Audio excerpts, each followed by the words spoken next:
Swim check 1, 2. Bike check 1, 2. Run check 1, 2. I think we're ready. Let's try this. Welcome to the Try Beginner's Luck podcast, a podcast where we explore the sport of triathlon from a variety of perspectives to help beginner triathletes on their journey. I am your host, Mashonda Shines. All right, welcome back to another edition of Try Beginner's Luck. We made it through March. We marched with momentum with Women's History Month, and I get to end the month with a dynamic duo. Yeah, I love a good dual action interview, but this time I get to bring two sisters to the podcast. One of the sisters I have worked with and have gotten to know over the last couple of years because she is an announcer amongst other amazing things. But listen, I'm just going to read just a few of the accolades because their try sheet is long. One was a 26-year professional triathlete who is now a coach, speaker, and event organizer. One is world champion age group triathlete and organizes multiple sports in Vermont. 4-time world champion in Vermont. One is a 4-time world champion.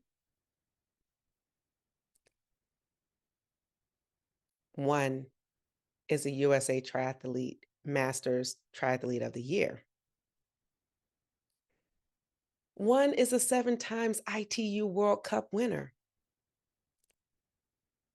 One is a USAT All-American every year since. They've lost counting because they get it so often. Both are USAT Hall of Famers. Yes, 2 siblings in the Hall of Fame. Both are champions in their own right. Ladies and gentlemen, beginner triathletes and more, I get to welcome to the Try Beginner's Luck podcast, Donna and Karen Smyers. Welcome to the Try Beginner's Luck podcast, ladies. How y'all doing? Great. How are you? I am good. Well, I'm sorry. I have to unmute myself. Yes, we're doing great. Yes. Good to be This is here. a joy. This is truly a joy. I've gotten to see Donna come across the finish line at Age Group Nationals, but never gotten to really meet like face to face in regular clothes. So it's an honor to meet you. And it's also good to see you, Karen. We get to share the microphone together at Age Group Nationals, which is always so fun because we get to play on each other and be silly. At least that's what I like to do. We're definitely making fun. Yep. It's always good to do that. Make it fun for us. Because you have a lot more enthusiasm. It's great. It comes naturally to you. Well, I'm glad I get something naturally because you guys have the championship gene naturally. So, we all win. It's all a winner's day. So, yeah. Here we are. It is 2024.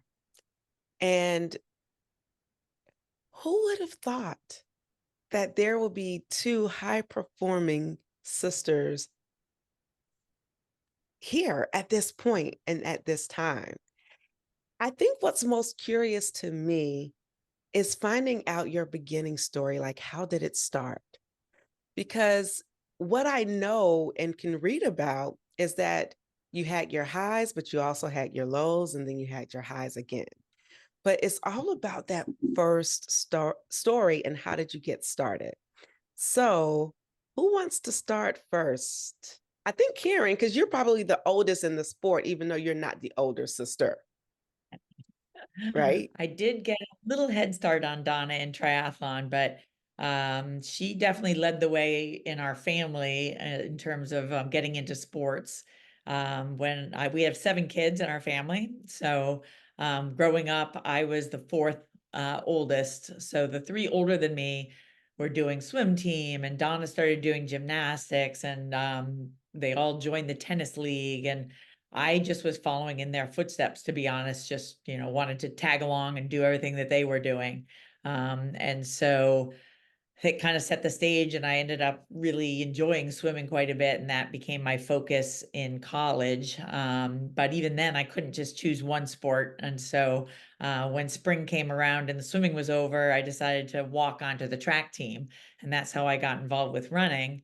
And then it just so happens that my college roommate she was a runner and also was lifeguarding, and so knew, did some swimming, and she's the one that tried a triathlon first. And so she kind of gave me the idea, way back in 1983, the summer we graduated. She did her first triathlon, and that's what kind of sparked my interest in it. And so the next year I did the same race that she did, the Bud Light Boston Triathlon. That was the big race that she had done. And that wasn't my first. My first one was an all women's event that the Harvard women's swim team put on in right in Boston.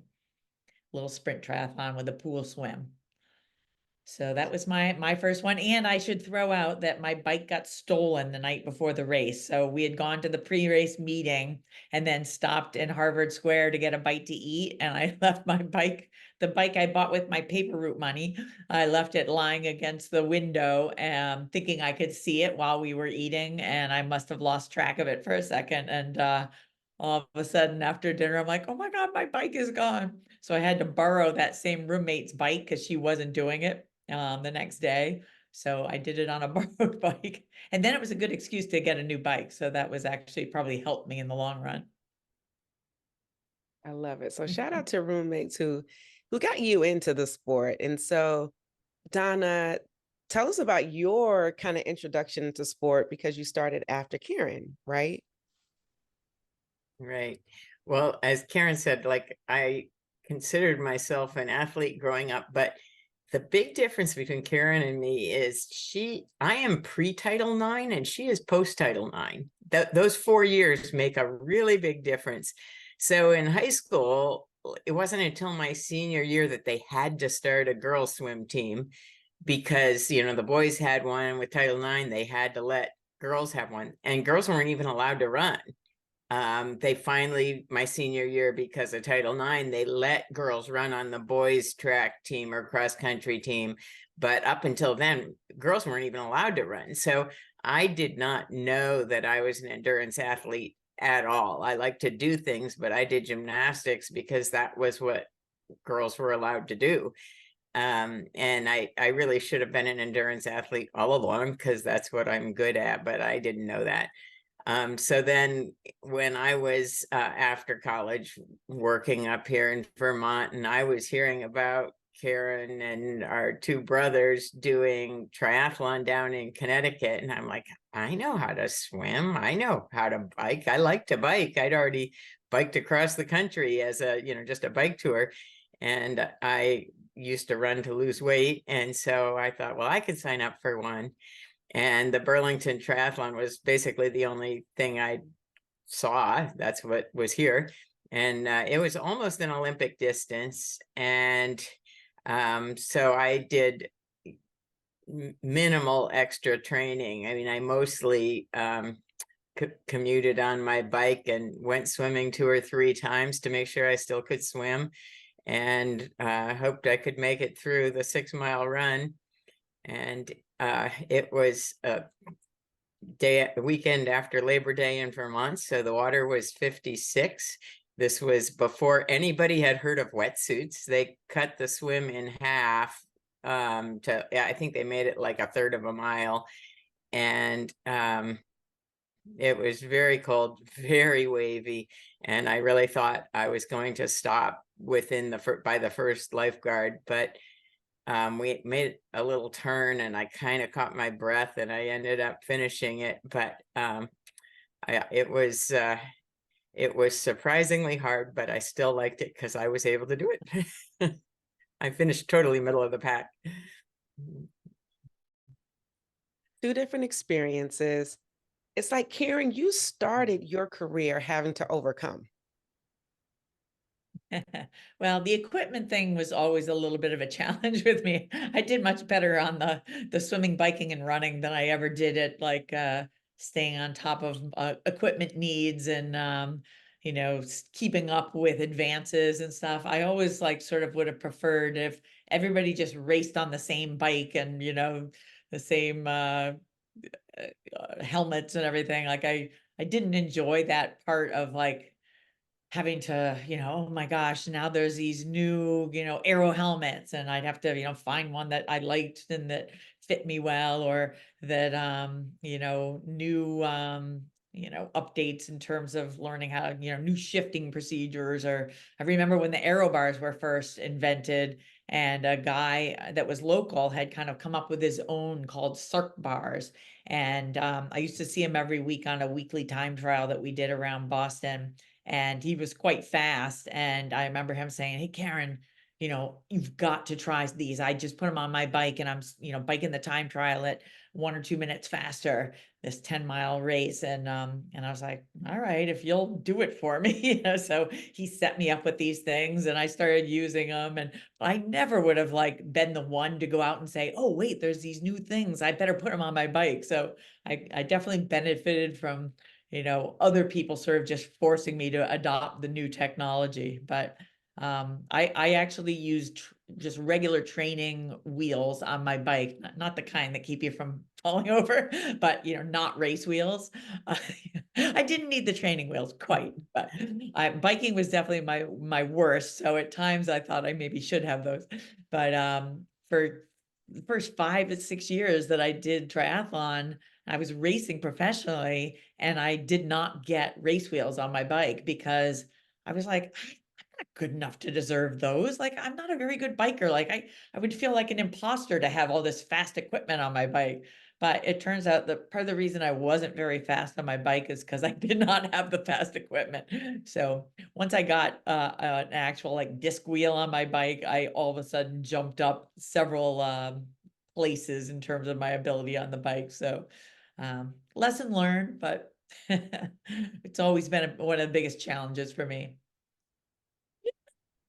Why did you mention that? Because we kind of tell beginners you can do it on whatever you have. And you've kind of proven that you can do it. And then once you realize after you said 5 or 6 years, you got the disc wheel and you noticed that, what is it, the crid bars your friend had? Or like aero bars, yeah, like aero, But there was a yeah. brand you made, a brand name. What was the Sark. brand name? Sark. Yeah, his Sark. last name was Sarkeesian, so he called them Sark bars. Yeah. Sark bars. Jamie. You got your Sark bars and you noticed, wow, I'm a lot faster. So equipment plays that much of a role in how much faster you could be once, hear me out, once you get to that phase, but it makes that much of a difference? So I started just with hand-me-down bikes. Like I bought a used bike and I rode for a few years on it. And Karen kept saying, Donna, my next hand-me-down, because she used to get new bikes from track, is going to you. My next new bike is going to you. And finally she got me one after I'd been in triathlon for 4 or 5 years. And then she gave me another one and it was definitely faster. But then in around 2005, Karen stopped getting new bikes. And so I was on on Karen's 2003 bike, which I'd gotten in 2005, in 2013. And the bike shop kept saying, Donna, have you tried a modern triathlon bike? And I'm like, this was 2005. We're in, I mean, it's less than a decade old. It's fine. And they're like, no, you have to try a modern triathlon bike. And I finally broke down and bought my first new bike ever, except for like my high school bikes. And that year I won nationals and worlds in my age group by less time than I gained on the bike from a new bike. I mean, it was enough to make the difference between second or third and first in 2 or 3 really big races. At the same time, Donna, you set the Lake Placid women's record on the bike as an amateur. She set the record for all the pros too, and it held for a good, I don't know, 5 years. 8 5 years or years. something. And that was, I don't know, it was on a hand-me-down, right? Wasn't that on the Yeah, Y? but that was on the Trek Y foil. That was an awesome bike for me. Yeah. It fit me perfect, and it was very stable and aerodynamic. It was so stable that going down that 5 mile hill in Lake Placid, I did not waver once. And so that was actually an excellent hand-me-down. Thank you. Wow. So I Thanks, guess Trek. we have our answer.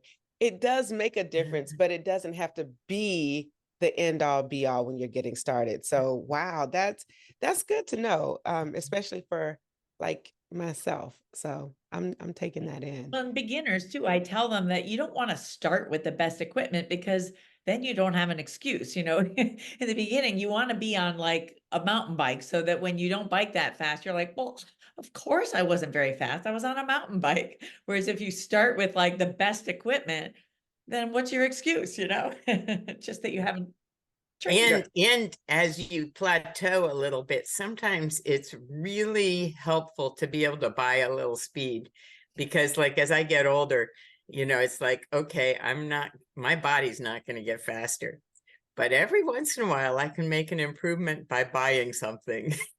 So it's good to start with, but neither of us started with good bikes. Yeah. That's good to know.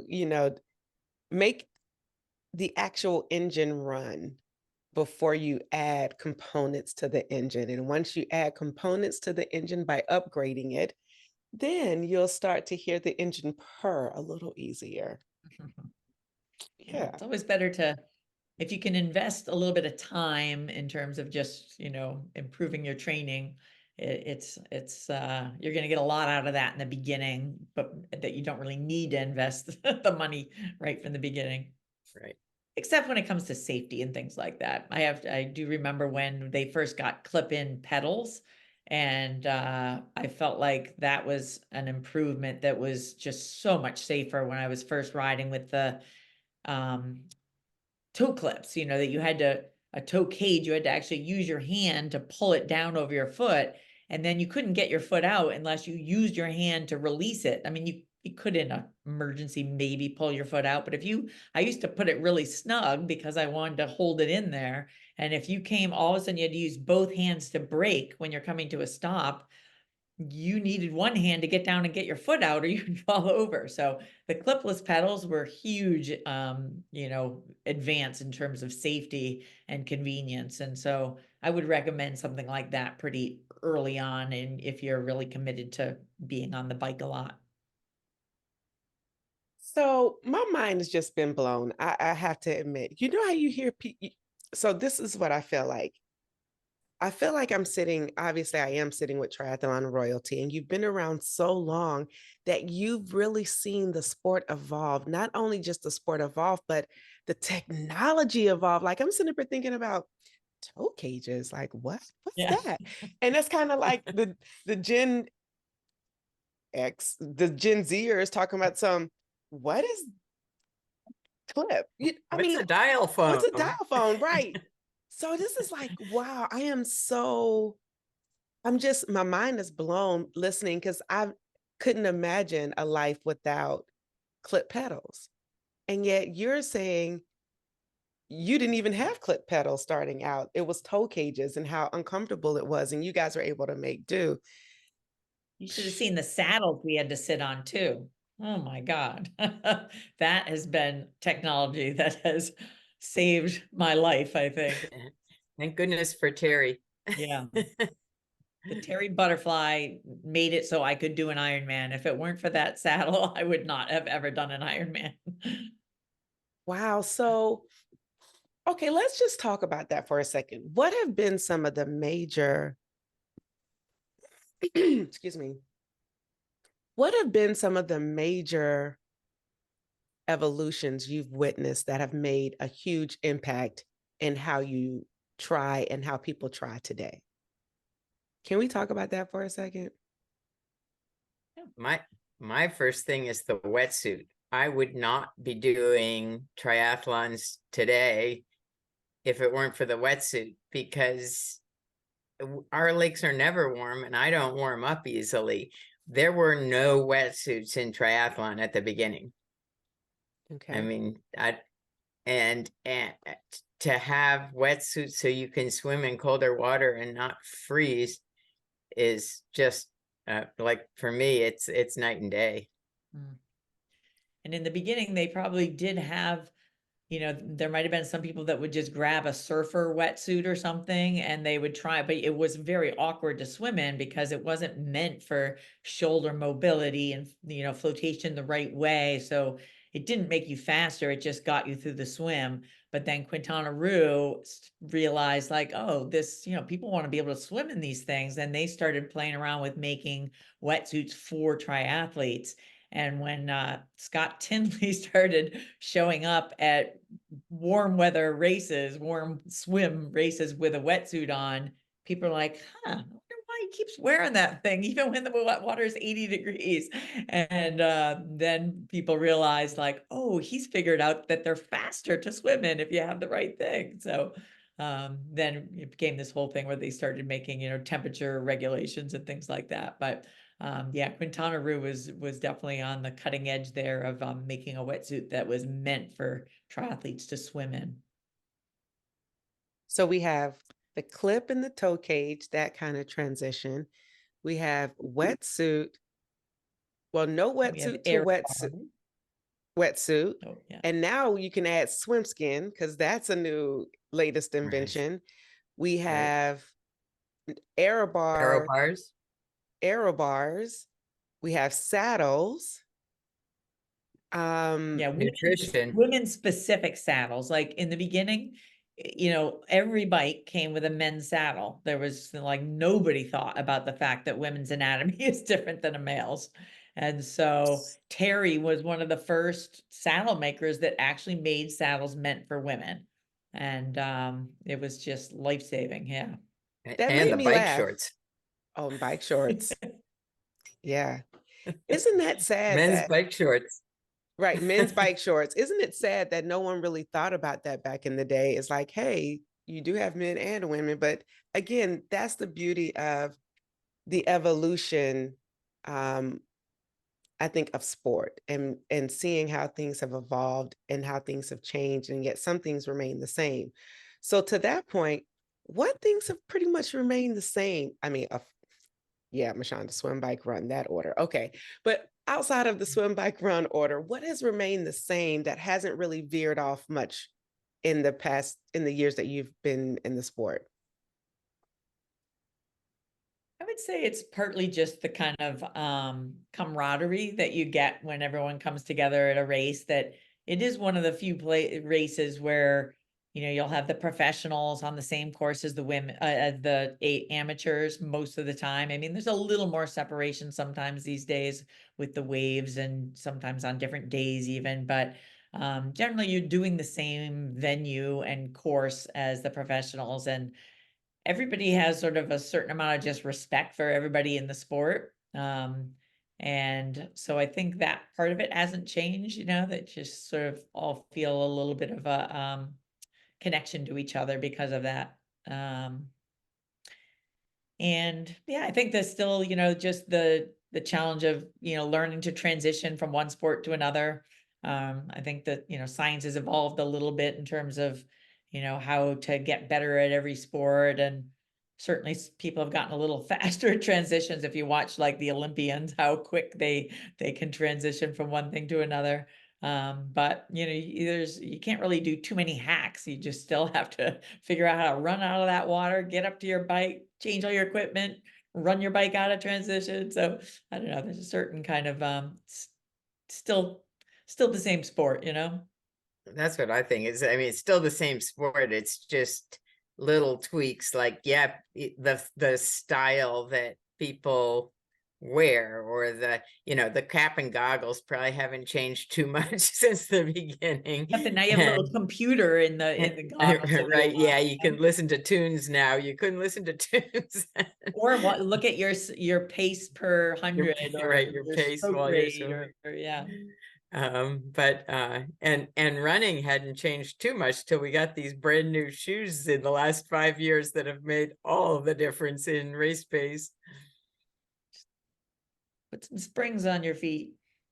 Now, have you picked in that, Donna? Have you gotten the new shoes with the carbon plates? Have you're into that? Now let's see, it was, I guess, about 2 or 3 years ago, I got my first pair, and they're not like top of the line. I use the Saucony Endorphin Pros because they fit my feet. I haven't been able, I don't have great feet, so I have to really find a shoe that's gonna work for my feet and my knees and stuff. But it definitely took at least 10 seconds a mile off my time when I got them. And I was like, okay, I am not putting myself behind the 8 ball in races when everybody else is using these. I talked with one guy the first year they were out, and he went down to Massachusetts from here and did a race, and he was hoping to win his age group, and he came back and he's like, I got shoed. And I'm like, what? And he's like, the first 2 people had those new shoes, so I went out and bought some. And I'm like, huh. I got shooed. That's a new one. I got shooed. Okay. Donna, you were going to mention something about nutrition changing. What's the difference Oh yeah, between that's changed, I would say, the most. Back, I mean, goo didn't exist, and now there's infinite types of nutrition. Even Power Bar wasn't started yet. That was like a big experiment in the late 80s, I think. Yeah, really. Power Bar was one of the first, and Gatorade was what. But you watch those old Ironman videos. I mean, people are drinking whatever they can find. They're eating sandwiches and Fig Newtons and Snickers bars with me all the time in Ironman. yeah. I mean, when they first came out with, I think they were called Lepin packs, were the very first goo-like things. And somebody had gotten a hold of a few and gave them to me for an Ironman distance I was doing in 1994. And if I'd had one more, I would have made it through that run so happy. I mean, I still got, I faded a little, but it was like, I would have broken a couple of barriers if I just had one more sugar packet. I might have broken 10 hours, and I might have broken 3:30 on the marathon, because I was right on course. And that, but I used them up. I think I had 2 or 3. And by the time I'll like do one every 20 to 30 minutes. wow. So One of the other things that I just thought, I'm sorry to interrupt, is just how much more information is out there compared to when we were first starting. So, we learned everything from just talking to each other at races. There was, a triathlete magazine that would come out once a month. And, that's how I'd find out what had happened in California in races the previous month. There was just no other way to get information, and finding out about races. You would just find some flyers lying around and like, oh, this looks like a fun race, and you have to mail in the application. And it was so much just, and I think that was a big part of the camaraderie, is that we all wanted to talk to each other because it was the way of sharing information. So you couldn't just go online and say, my crotch is killing me on bike rides. What saddle should I get? It was, what do you do for nutrition during an Ironman?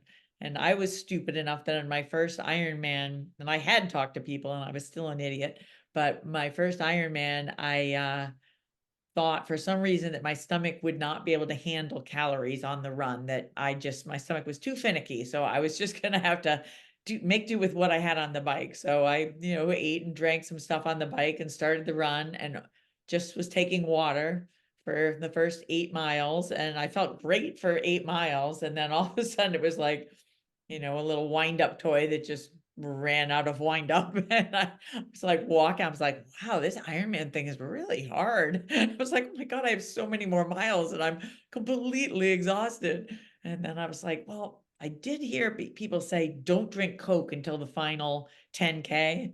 And I'm like, I think I'm a little bit out of options here. I'm trying the Coke now. And so I tried some Coke and it was like waking me up. And I was like, oh my God, I have energy again. But I only got enough in me to get through about a half a mile. And so then the aid stations are every mile. So then I had to trudge through a half mile till I got to the next aid station and grabbed another cup of Coke. And it took me like 3 or 4 aid stations to build up enough that I could run from aid station to aid station again.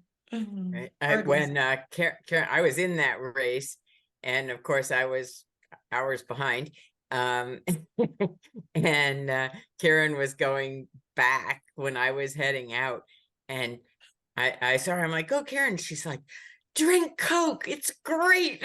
And I still Very remember that. Yeah, there were a whole Wow. bunch of us that were all first timers and we were all, helping each other. I love it. This just warms my heart. And what was the name of that race? Which Ironman was it?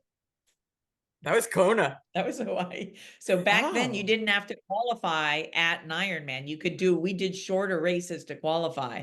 So our first Ironman was in Hawaii. Right. We qualified at Bay State, which is about a third of an Ironman.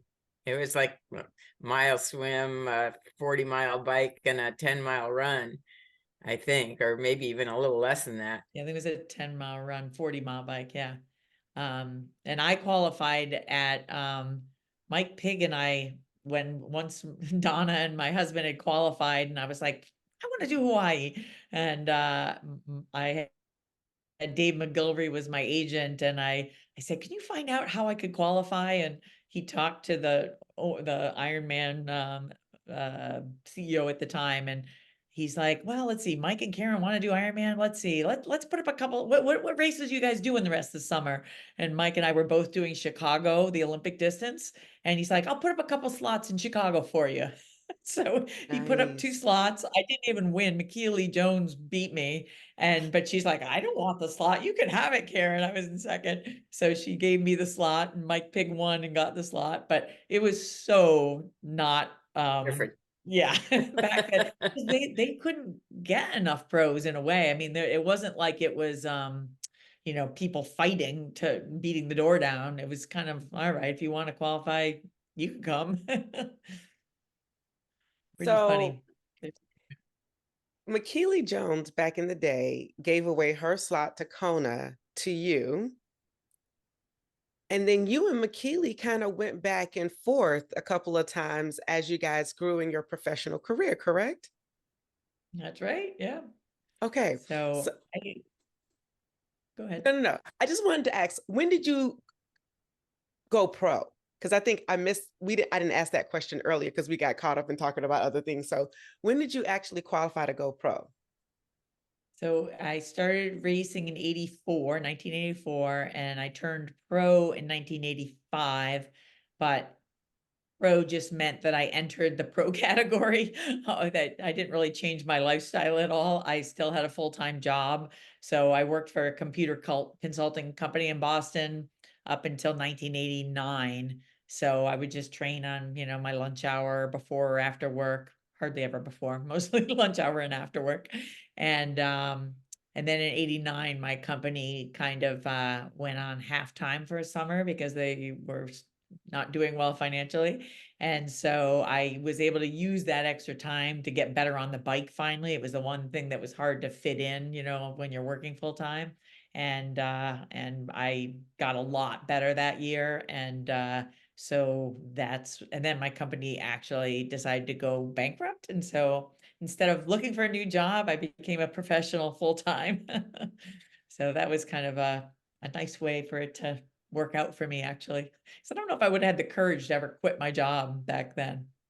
Yeah, I didn't realize it was that long. I thought it was like a 3-year job.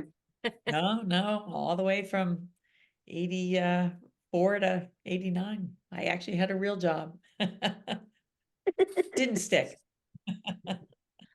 Okay, and so Donna, you got in at 85, and then just kept doing it and realized, okay, I'm in my 30s. Well, Oh, go ahead. well, I didn't actually really just keep doing it. There was one triathlon in Vermont, and so I did it in 85 and 86 and 88. And I did the Vermont City Marathon, which was a first time event in 89. So those were like my first 4 major new events that I did. It wasn't until 91 when I actually moved back in with my parents for the summer. And Karen said, I'm doing a triathlon the weekend you get back. And Laura, who's our youngest sister, and Dad are doing it because it was put on by her sponsor. Do you want to get in? And so she signed me up for one. And then I said, that was fun. And she said, well, if you like that, there's a really great one next weekend. And it was a Danskin women's one the next weekend in New York. And I was home looking for work, living with my parents. And so that's when I started doing lots of triathlons. That makes sense. It's probably like a lot of people, you have that disposable income to register, to be able to go. So that makes a lot of sense. So it wasn't as expensive then. Yeah. Talking like $35 entry fee, probably at the most. Yeah. Yeah. I wonder if we can bring that back. What do you think? I put on a triathlon. It's a clinic, but it's 3 triathlons for $20. Sign me up, Betty. Talk about helping people get into the sport. That's the kind of thing you need, right? Yep. Yeah. Man, sprint triathlons now can be upward of 150, 195 for sprints, depending on the type of sprint it is. And so, yeah, we need to find out more about your race clinics. So your clinics are in Vermont, I presume? Yeah, they're just Thursday night.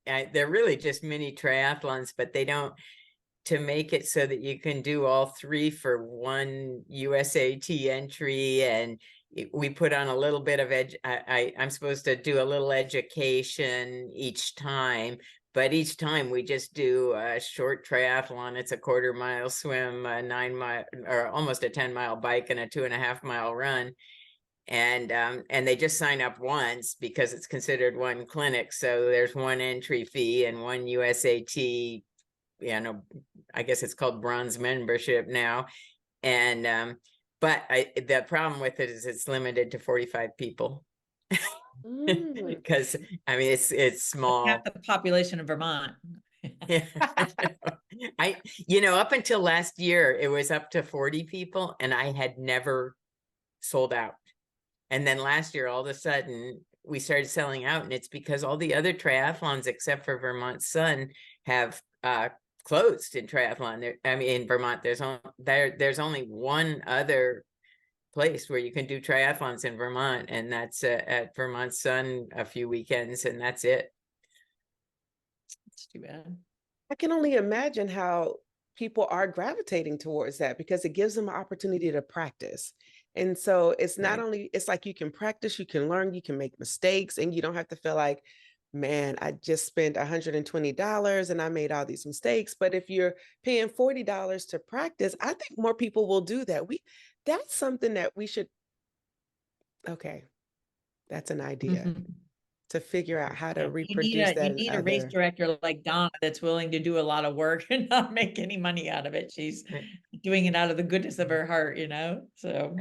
But it is considered, it's called the Elmore Practice Triathlon Series. It's considered practice, and people lean their bikes on the fence just like in the old days. There's no fancy bike racks, no fancy electronic timing, and it's small enough. We don't need policemen, and so I've been lucky, but I've done it. This is my 18th year doing it. And so many people have been brand new triathletes there. Some of them keep going and do other ones.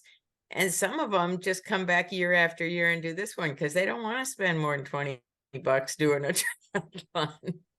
I love that. I love that idea. And kids are free. I love that. And just thinking about like in big cities where you would have to have some type of regulation, in terms of making the streets safe, thinking about parks, like having it in a park and closing it down for a couple of distances. So it's a good idea. It's a good idea. Back to this triathlon, because you guys have had such an extensive career.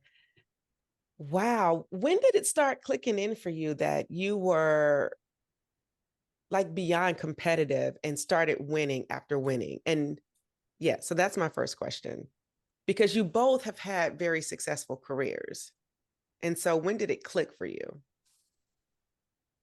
I would say for me, I mean, I knew I was, I had a little advantage because I had a swim run background. I was right out of college when I did my first little sprint one, and I did win that, but it was just a local race.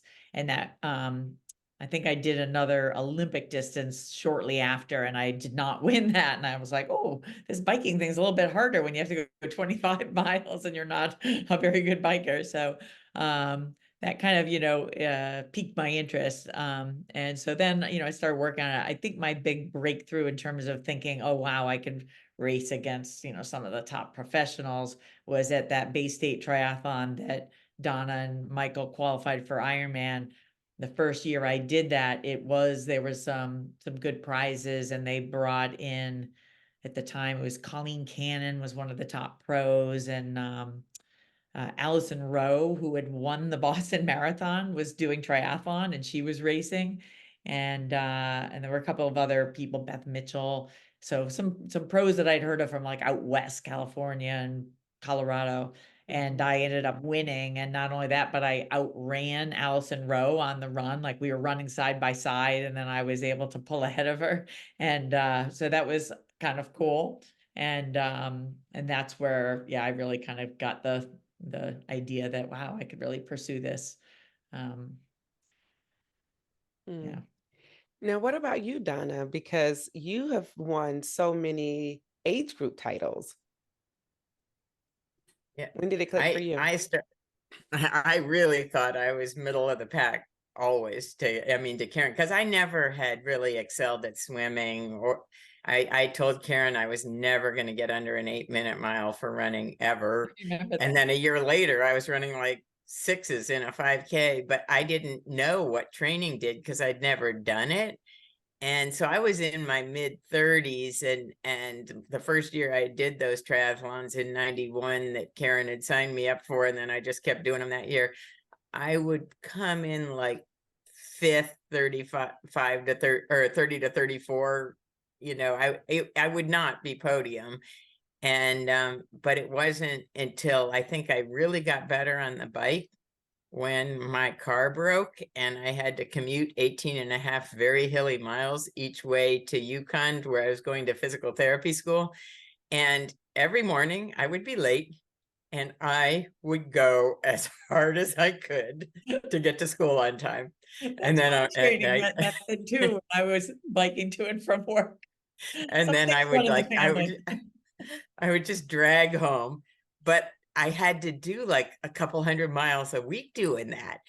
And suddenly my bike just got way better. It's just like I needed the miles on the legs. And then it took until like I still didn't even think I was that great in 93 when I qualified for Ironman, but I knew I was getting better. But it wasn't until I started doing Ironman more that I realized the longer the race, the more likely I was to win my age group, because I've never had speed. And that's why gymnastics was a really bad sport for me, because you're supposed to have explosive power. And I don't have that. I listened to your last podcast, and she said, I don't have a fast twitch muscle in my body. And I was like, oh yeah, that's me. You're talking about and so it Kebby. wasn't until I started doing the long stuff. Oh yeah. Yeah, that was Kebby. She was like, nah, I'm a diesel. She's like, I don't have a fast twitch muscle in my body. I love it. I've said that so many times. So what I find interesting is that, we want to celebrate like the moments and when we've had the victories, and you guys have had a lot of victories, but have you had any not so great days out on the course, and how did you handle them? Many. Where do I begin? Uh, I definitely have had, like, I've done a lot of the dumb mistakes. I remember back when my biking was not so good, I remember that I was so excited to get off the darn bike and start running that one time I ran out with no shoes on. I was like barefoot, like out of the transition area onto the road. I realized, oh my God, I forgot to put on my shoes. I ran back and got them on. That was one of my first year or two, I think. Um, Another time, I did lose my bike entirely in transition. Like I was ready to just say, all right, I give up. Where is it? It was a duathlon, I think, in Boston. And so it was run, bike, run. I think it was, must have been, I think it was after the bike that I could not figure out where my running shoes were. And so I just kept running around with my bike trying to find, and maybe I'd like flipped them over when I took them off the first time or something. But for the life of me, I just had no idea where I was supposed to go and rack my bike and find my shoes. Um, Trying to think what other, yeah, I've definitely had, I've bonked where you're just like, I remember one Ironman I did that I I always have trouble with my stomach. It's always like, do I need more fuel or am I going to throw up? Like, which is it? I don't know. And so I'm always on the edge. And so I went by an aid station. And I was like, oh, I think if I take anything right now, I'm going to throw up. And so I kind of passed it by and didn't take anything. And I got about a third of the mile past it. And I realized, like, oh no, like I am bonking so bad. It's 2/3 of a mile to the next aid station if I keep going straight, but it's only a third if I go back. And so I was like paralyzed. I'm like, which should I do? Like, I really need it now. And so I sat there for a little bit and I'm like, all right, I can't go backwards, keep going forwards. But it was ugly. It was like a walk, run to get there finally. So yeah, I've had my my bad races for sure. Now, what about you, Yeah. Donna? Well, the stupid kind of things I've had a few of. Like one of the things that like Karen doesn't understand how I've always wanted to push the button on my watch, back, especially when they didn't do transition times and stuff, you didn't have electronic time. I always wanted to push the button on my watch. Well, if you're running your bike in and you push the button on your watch, your bike wheel turns. And I just did like an endo running my bike in because I wanted to push the button on my just like right in the middle of transition. I turned my arm just like, total craziness. I mean, I was fine, but it was very embarrassing. And I mean, I guess I've had a little bit, I might have a much harder stomach than Karen, so I've done a lot better with nutrition. But I think like swimming, I've had some of the worst swims where I've just like tried to keep going forward and there's a current and I can't, the buoy's right there. So I take 2 more strokes and then turn, and I hit the buoy. So then I go and I take 2 or 3 more strokes because I got to be past it now. And then I turn and I hit the buoy because I didn't realize how much the water was pushing me back. And so I just couldn't get past the buoy. And then finally I realized, oh, I have to get way past the buoy, then grab the buoy to get around it because I'm not going to get around this thing if I don't do that. But and then one other really bad swim was when I guess it was Eagle Man in Maryland. The night before the race, it was 76 degrees and wetsuit cutoff was 78. So I'm fine. And I was camping, I guess. And then I drove back to where the race was the next morning. I didn't own a skin suit, but I did not bring a tri-suit that you should swim in without a wetsuit on top of it. And overnight, the temperature, because of the way the currents are and stuff, the temperature had gone from 76 to 78.2. And we had to do a half Ironman swim, and I was not in the appropriate clothing for doing, and I did very badly. It was pretty frustrating because how does the water go up 2 degrees overnight? That's nothing. And Karen always says, be prepared. Well, I witnessed, I never would have even imagined, but I was at a race on one of the Great Lake, I think it was Lake, see, where's Stu's triathlon in Michigan? Was that Lake So Michigan? it'd be like Michigan. I think so. So we did the swim the day before. It was like balmy, like 80 degrees, lovely, supposedly no wetsuits, but they had warned us the lake can turn over. Well, I never would have imagined the next day it was so cold that they had to shorten the swim. It was one of the coldest swims I've ever done. It was like 55. It had dropped 25 degrees in one night. It was crazy. And So some people hadn't brought their wetsuits. yeah, yep. But they had warned you. They'd said, don't take anything for granted till race morning. So I think if we can learn anything here, it's just like be prepared. Even if you think you don't need it, keep it in the car, because you just never know what you might need. And learning your body, like Karen, you're saying that, it was you're either going to throw up or you didn't eat enough. And then Donna, you're like, well, my stomach is a little bit made of steel. I can do whatever, but you just don't know. So you have to kind of come prepared. Now, have you all ever experienced a DNF? Yes, unfortunately. My first DNF was, gosh, I was 1999. So I'd been in the sport since 84, and never DNF'd. And I was quite proud of never DNFing. It was kind of a thing, if I'm at all capable, finish no matter what place you're in. And I just didn't want to go down that slippery slope of, oh, I'm not having a good day. I think I just won't finish today. Because I thought that could be 9 out of 10 races. You never you go through fear periods where you don't feel great. Anyway, so I was in a race where it was a draft legal race, right? When the first year that we were allowing drafting in races for pros, and a girl in front of me, we had both just stood to climb a hill, and I was drafting behind her, and her whole pedal fell out of her crank. So, her foot still clipped into the pedal, but the pedal had unscrewed. And so it happened so quickly that she pressed down, but her foot just went down. She fell, and I fell over top of her, and I broke my collarbone. And so that ended up being a DNF. And that was, I think Tyler Hamilton was doing the Tour de France that year with a broken collarbone. I was like, oh, maybe. And I was like, no way. The bones were all like sticking all this way. There was absolutely no way. And you were in Mexico. Yes. Wow. What about you, Donna? I think my only DNF, the only one I really know of, was at the Bay State, the one, that we qualified at in 93.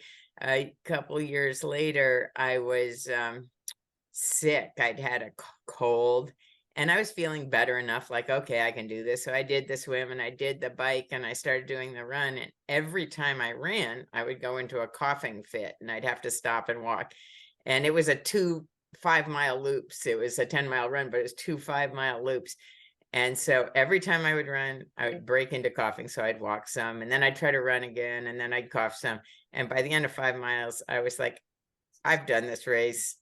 I do not need to do this. And so I just stopped when I got around one loop. And I think it was probably the right thing to do for my health, but I don't think I've had to stop in any others. I don't recall. Once I did break a chain and I was coming out of transition when I broke the chain and I ran the bike over to where they'd had the bike support before the race. And they said, oh, sorry, we've closed up. And I'm like, no, but I just broke the chain.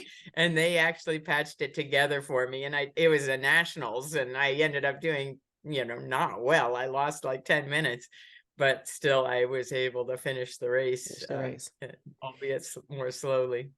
Now, tell me about the first time you won a championship. So for you, Karen, tell me about the first time you won, I would say, Ironman World Championship in Kona. And then for you, Donna. My first world championship was, so in 89 was when my company went on halftime. And then I ended up going full time at the end of that summer. Mm-hmm. And I went to my first world championship that summer. And also had my disc wheel for the first time. So a lot of things came together all at once. And I finished 4th at that World Championship. It was the very first one ever that they held in Avignon, France. And it was really exciting to be there. And I was thrilled with 4th place. I'm like, 4th place in the world. Oh my God. And I went to the award ceremony expecting like to, get called up on stage and everything. Because usually if you've won prize money, they would call you up like the top 10 or something. And they did it like the Olympics where they only called up the top 3. And so I'm like all dressed up and ready to go up on stage and I didn't get called. I'm like, oh, 4th place stinks, So that whole next year, my goal was to just get on the podium, qualify for the US team, get on the podium so I could get called up to the awards. And I would never have thought of that if I hadn't finished 4th, to think I might be top 3.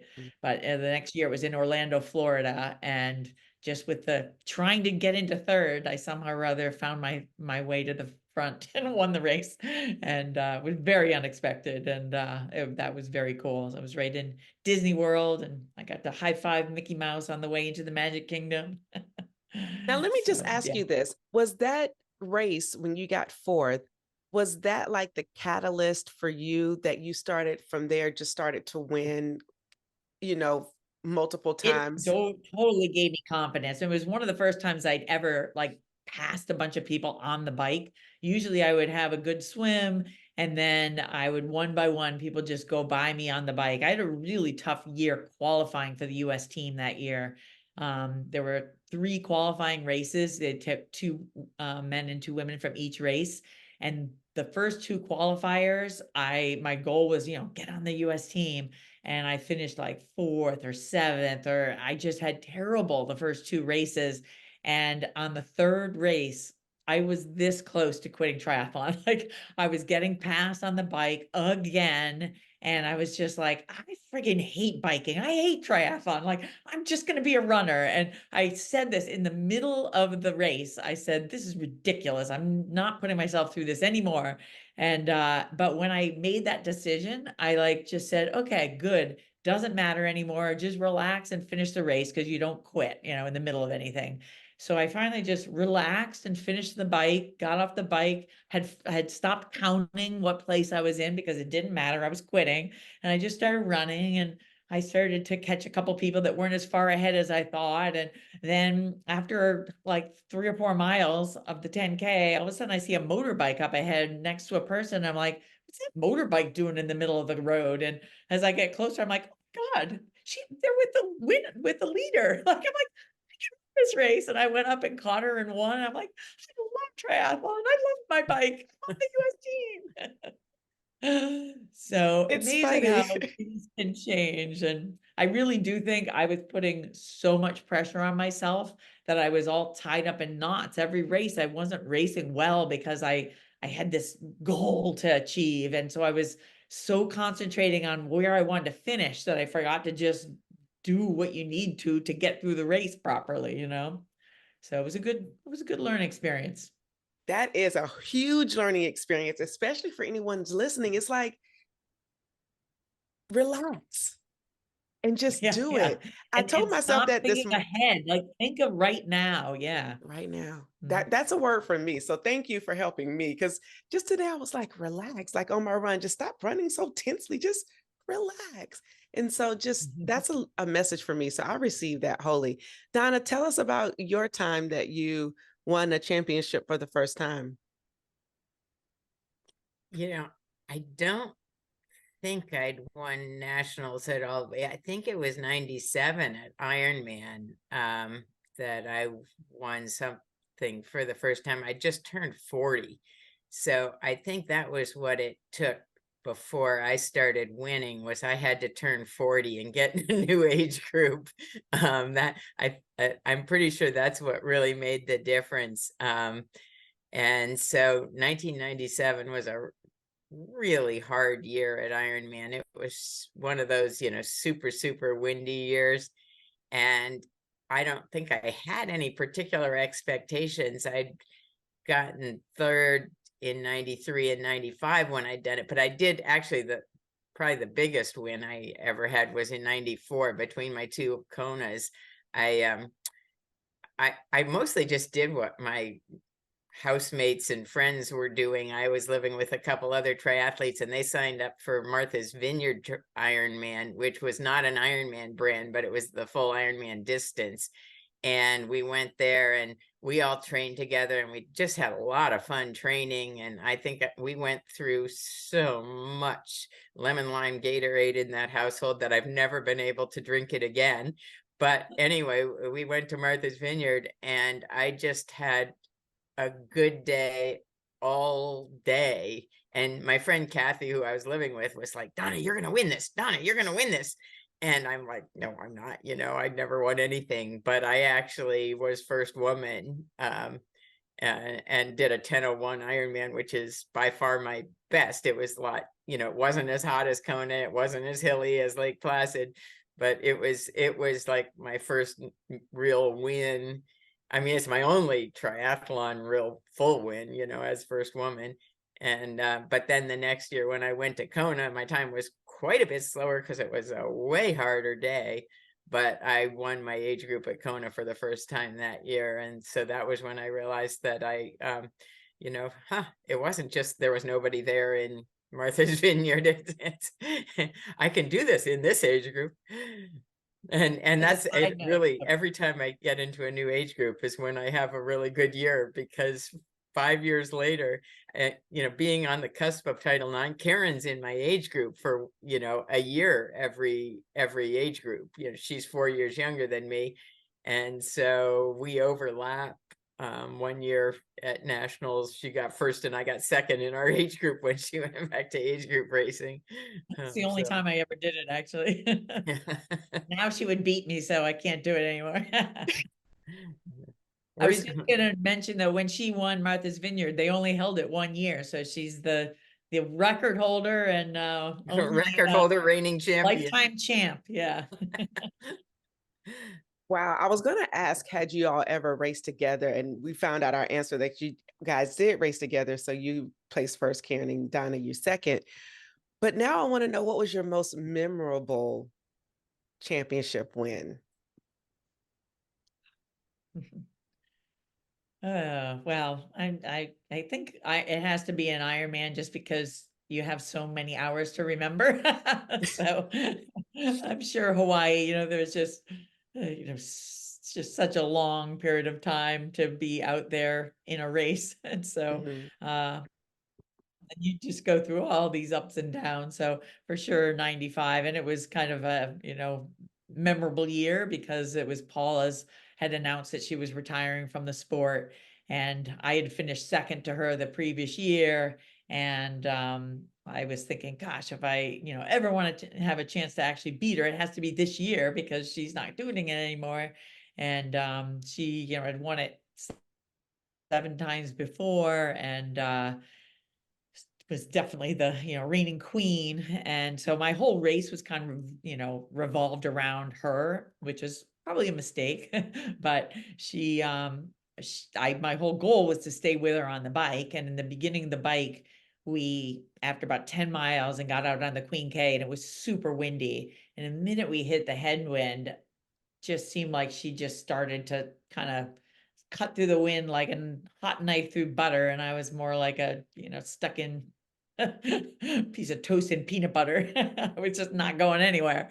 And so I got to sort of, I was with her, and then I got to watch her just leave me in the dust. And I kept getting splits from people who thought they were being helpful, oh, she's only 30 seconds up the road. I'm like, I know, I can see her. I was with her a few miles ago, and then the next one would be like, Karen, you're 3 minutes back, doing great. I'm like, no, I'm not. I just lost 2 more minutes, So every time I got a split, it was like a knife twist, and I was like, darn, I'm letting this race just, take off on me.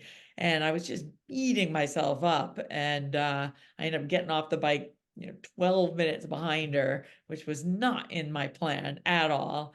But I just had to sort of turn around my, mental state and have a good run. And, things started to click on the run, thank God. And then she ended up having a heck of a time with her nutrition, where she had, made some mistakes. So it was very, very dramatic that she was slowing down like crazy, and ended up, as I was closing, she finally ended up collapsing with about quarter mile, half a half a mile. mile to go, but I passed her first. So, but she was, I didn't see till later the trouble she was having, but she was, clearly out of it, but still making her way to the finish because she was still leading.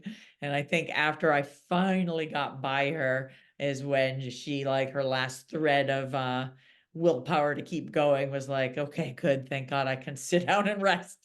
So it was a very dramatic race. And so I remember much, much about that race and how it unfolded and how much anything can change within a race as well. And what I hear, well, at least for me, what pointed out is that you turned yourself around mentally. And long distance races and triathlon in general is really mental. And also to point out how important nutrition is. We've had a few newbies on the podcast who talked about how they didn't know much about nutrition. And so this is making me think about how important it is for us to get like somebody on to talk about nutrition and how to fuel your body, even if you're starting, because who's to say, the difference a day can make just by what you are putting in yourself. So that's a good, just some good reminders. And you, Donna, tell us about your most memorable victory. I probably the Martha's Vineyard one. It's Okay. funny, the Kona ones, I have trouble even remembering them very much.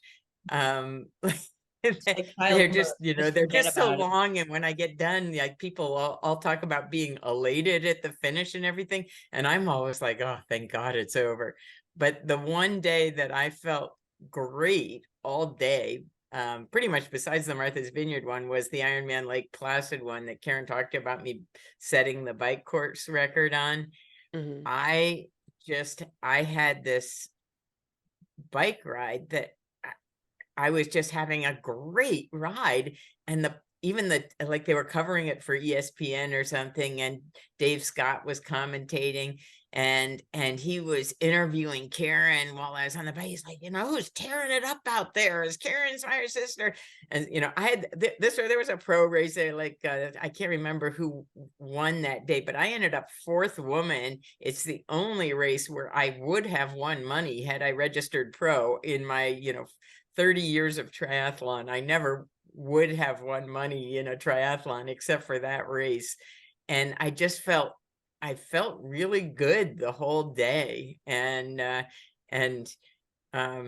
it just to actually have the TV cameras come up on me because I was just tearing it up through the bike course was pretty unusual because I don't usually get that kind of attention.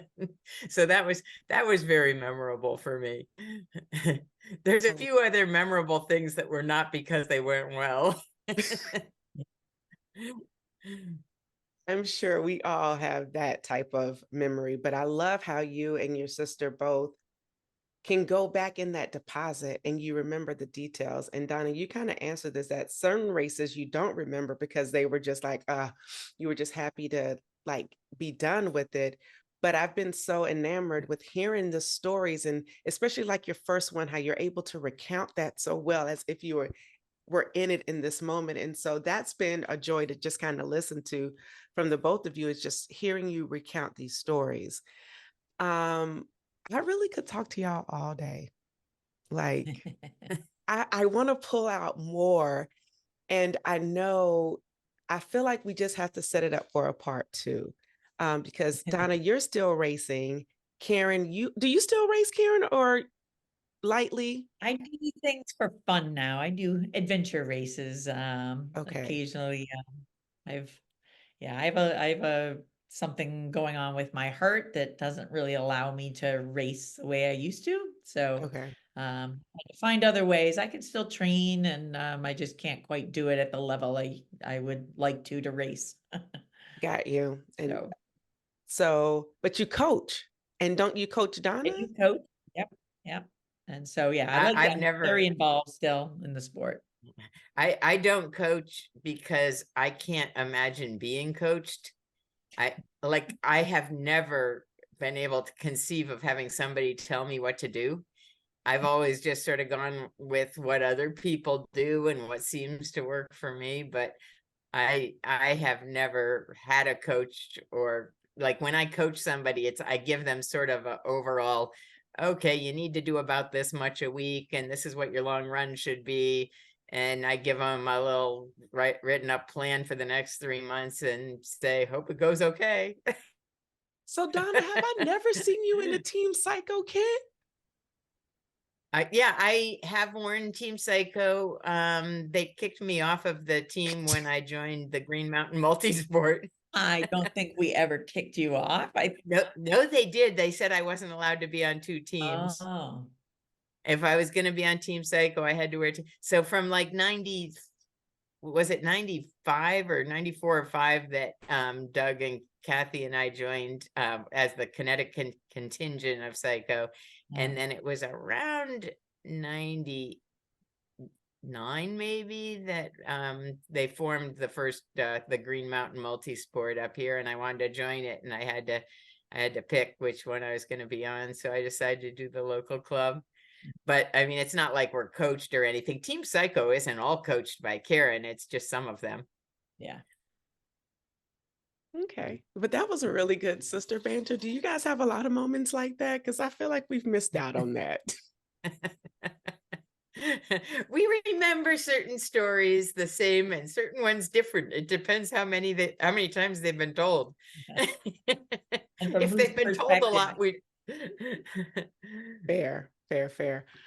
Well, what piece of advice would you give to a beginner, considering all the years you've been in the sport, which will be a total of 40, if 84, 40, and 39 years, that's almost 60, 70 years plus of wisdom. What would you say to up and coming triathletes? I think my advice would be to try and find like a group that is kind of at the same stage you are in, or that you know, has opportunities for you to get together to do some training, and to just because the camaraderie and the social part of it is as much fun as the actual physical training and stuff. So when I first got in, you know, it was a way for me. I just moved to Boston, and it was a way to get to know a whole huge crew of people that became, you know, some of my best friends. And so it's kind of a little bit of a lifestyle, you know, and but if you incorporate it so that it's not like, oh, I can't go out with my friends, or I can't you know, be with my family or whatever because I have to go do this training. No, you know, have your family doing it with you, or get your you know, meet some friends to go for a swim after work, or so just, you know, kind of find a way to make it a fun part of your life and not just drudgery and something that you're doing to be disciplined and, you know, to, you know, whip yourself into shape or whatever. So I think that's the way to sort of make it something that you enjoy and want to do for a long period of time. And then to not compare and judge your, you know, do it based on where am I right now and can I get a little bit better, rather than like, you know, right away feeling intimidated because of all these people that are better than you or faster than you or whatever. So yeah, it's a great sport for being able to get better. If you just put in a little bit of time, you know, you're gonna see improvement. So view it that way.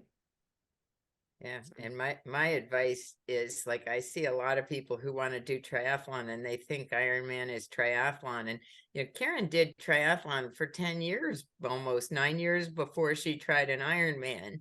And you know, I'd done it for not quite that long, but almost. I mean, if you count my early ones. And doing a sprint triathlon, you are as much a triathlete as Usain Bolt's a runner. I mean, you know, you don't have to do a marathon to be a runner. You can be a 5K specialist. You can be, and so I think if people would just like sign up for something fun to start with, it, sign up for a sprint. You don't have to give up your whole life. You can see if you like it. You can make friends there, and you can have the rest of your day with people and not feel like you've been run over by a truck. So just go do some fun ones, and you're every bit a triathlete doing a sprint race. I mean, last year my best race was which I'd never done before in my life, was the super sprint at Worlds. And I mean, I never would have thought a 30-minute triathlon could be that intense, but it was. And so, you just find some fun short things that you just could do with people and know the people. And my one other advice is, so many people get so nervous. And I just keep saying, like, who cares how well you do? Nobody but you cares how well you do. You're not going to be embarrassed. I mean, unless you're one of these, Instagram stars who's putting everything on the web to show that you are going to do great. But like when I do a race, maybe a few people know now, but for most people, it's like, who cares? It's not like your life. Karen had to make some living there, but I've never, if I win or lose, it's not like it makes any difference in my life. And so I just think people should just step back and say, it doesn't Pressure really off. matter. Just do it and have fun. Nobody cares. Although I think there might be some people that are legit worried about drowning in the swim. You're allowed to be a little nervous about that. Learn how to swim. That's the first. Actually, that's Learn if how you want to to get into survive or triathlon, float, learn how to swim. Yeah. That's the first advice. Anybody can bike, anybody can walk. You got to know how to swim. Absolutely. Or And float or breaststroke or float. Yeah. Tread water, tread water. have some survival skills in the water that, you know that even if you get tired, you're not going to go underwater. You can just hang out and catch your breath. Absolutely. And that's right, Donna, you did. You are the world champion, world WORLD champion in the super sprint for the 69? 65, 65, 69 age group. Yes. Okay. With that said, thank you. This has been great. We need to get to rapid fire because I've talked too long. Speaking of nutrition, gel or real food on the course? Real food. Real food. Donna? Well, are you saying on the course? Yeah, I would prefer it, but I know sometimes you can't do it. Yeah. Okay. On the course, actually, untapped maple syrup is real food Yes. that's purchased. Thumbs up. Okay. That's a good one. Favorite distance? You guys have done them all. So what is your favorite distance that you personally liked at whatever time you were racing to race? Olympic. It's funny, sprint or Ironman. Ooh, that's such a big difference. Olympic is hard. It takes more out of me than anything. Dream training partner, either alive or historical.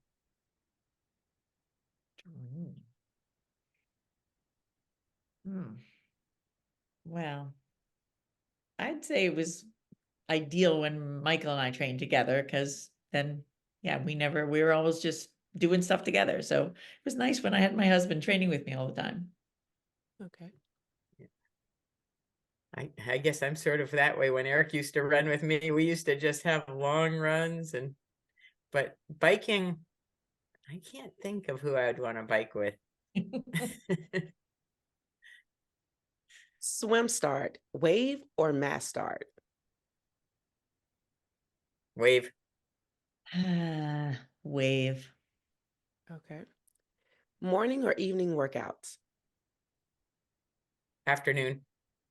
Yeah, I'm afternoon too, but if I had to choose between early morning and evening, I'll go with evening. Evening, okay. Me too.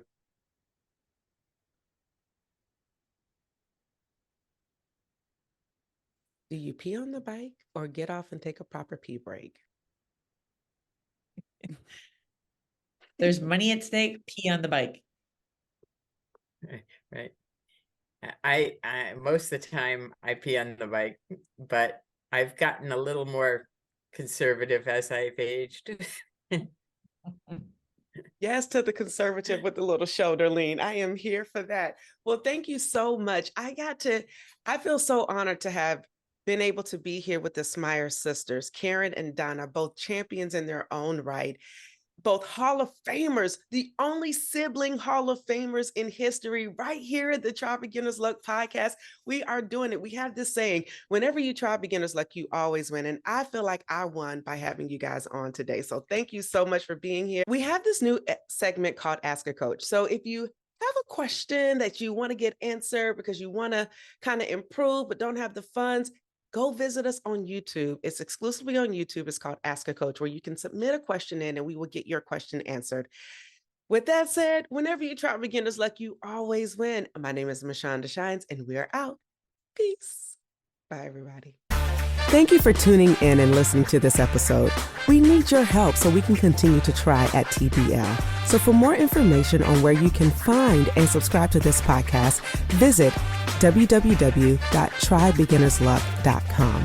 And don't forget, whenever you try beginner's luck, you always win.